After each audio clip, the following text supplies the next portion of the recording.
जानिए हर सच की कहानी दिनेश ठक्कर की जुबान आपके अपने नेशनल न्यूज इंडिया पर। है।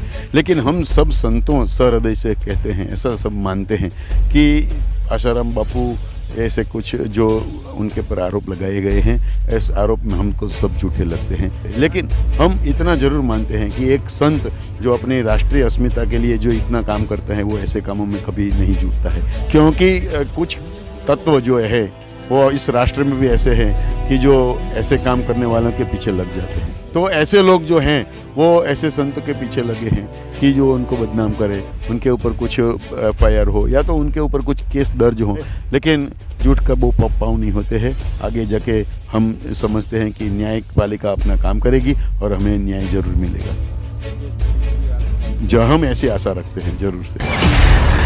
आज से 11 साल पहले 2014 में संत श्री आसाराम बापू ने सबसे पहले 25 दिसंबर क्रिसमस को न उजवते हुए अब हिंदू धर्म और पूरा सनातनी लोग 25 दिसंबर को तुलसी पूजन करेंगे, ऐसी घोषणा 2014 में बापूजी ने की थी। तो वहीं से लेकर आज 11 साल तक सभी जगह पे तुलसी पूजन होता रहा है। और मेरे ख्याल से एक ऐसे राष्ट्रीय संत थे जिन्होंने जो विज़न था वो विज़न एक कुछ अलग प्रकार का था, क्योंकि हम हिंदुस्तान हिंदुओं का देश है, उसमें कोई सांता क्लॉज आए, कोई क्रिसमस सेलिब्रेट करे, वो तो उनको पसंद ही नहीं था। लेकिन जो उनकी विज़न थी, उन विज़न के हिसाब से उन्होंने ये तुलसी पूजन का दिन तय किया और हम सभी संत उनको बहुत बहुत साधुवाद देते हैं। उन्होंने हिंदू सनातन धर्म के लिए जो काम किया, तो हिंदूवादी संगठनों का ऐसा कहना है कि कहीं ना कहीं उनको भी टारगेट करके उनको जेल के अंदर बिठा कर एक झूठा आरोप उस संत के ऊपर लगाया गया। क्या देखिए, ये न्यायपालिका का काम है। न्यायपालिका उसके ऊपर जो फैसला देती है वो हमको सबको स्वीकार करना होता है। लेकिन हम सब संतों सहृदय से कहते हैं, ऐसा सब मानते हैं कि आशाराम बापू ऐसे कुछ जो उनके पर आरोप लगाए गए हैं, इस आरोप में हमको सब झूठे लगते हैं।